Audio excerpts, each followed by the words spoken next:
Hello again, everyone. It's Vince Forer here from TradingWinds.com, and this is our update for April 16th, 2017. Hope everyone's enjoying their long weekend. For those of you who celebrate Easter, happy Easter Sunday to all of you.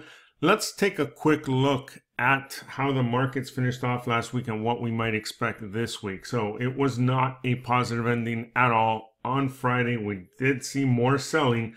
The Dow losing 138 points. More importantly, this wedge breakout has now been confirmed. So if you recall, we were watching this wedge. Well, we've broken out of that wedge now to the downside. So we are still just, slightly ahead of these lows here. So we do have to get past these lows, but it looks very, very likely right now. And if we do, there's really no support until we get lower or closer to that 20,000 level on the Dow here. Now, on Friday, obviously, things sold off more due to the heightened geopolitical risks out there after the U.S. dropped that mother of all bombs on Afghanistan. But this weekend, over the weekend, if you haven't heard, North Korea attempted to launch another missile. It did fail, but what our administration's response will be to that is what everyone's going to be keeping an eye out for. So keep an eye on those futures markets overnight. It'll tell us a lot about how the market's going to open tomorrow. On Friday, or excuse me, last Thursday, the S&P finished lower by 16 points, also breaking out of that wedge. So not positive at all. We should continue to see downside here on the S&P as well. The Nasdaq losing 31 points while the Russell gave up 14 here.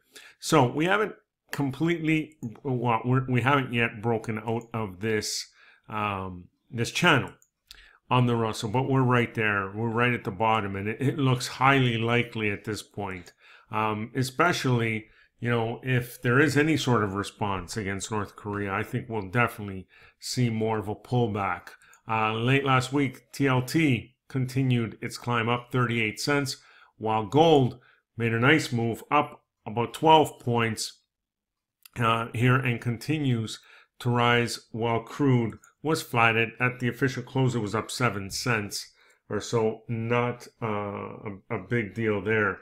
Now, what are excuse me, the weekly and the monthly charts telling us here lately? Let's focus on the index charts. If we go to the Dow, the weekly chart here, let me remove these lines and zoom in for you. And you can see we're just pulling back to this upward sloping 20. So it is going to be crucial to hold this. Now, based on this pattern here, this 3-bar pattern, if we were to close below these lows, I think we're going to break through this moving average. I think we go lower. And if we look at the monthly chart here, it looks like we're just getting started for a pullback. And that pullback, the first level of support is back down here near 18,500 or so. So it's about a 2,000 point drop. And we will not have violated anything to do with the uptrend here on the monthly chart. It would just be a very healthy retracement back towards this support zone. So, the weekly and the monthly charts do support more of a pullback here. If you look at the S&P 500 monthly chart, again, it looks like it's just beginning here. Now, we really do need to move below the prior month's lows, which we're not there yet. But again, this candle has not closed. We're only halfway through the month here. So it just looks very, very likely that we will continue to pull back. Again, support, we don't see any here until about the 2190 area here on the S&P. The Nasdaq also, at this point in the month, looking like we're getting a bearish engulfing setup here, which again is a reversal signal and would indicate more of a pullback. And the Russell's already well on its way. So now this week on tap for news. Monday we have housing market index. Tuesday housing starts number and red book. Wednesday MBA mortgage apps and the beige book report. Thursday jobless claims and money supply, and Friday existing home sales and the Baker Hughes rig count. But please keep an eye on the futures tonight, equity futures. If there's any sort of response toward North Korea, I think you're going to see a major move in those futures markets.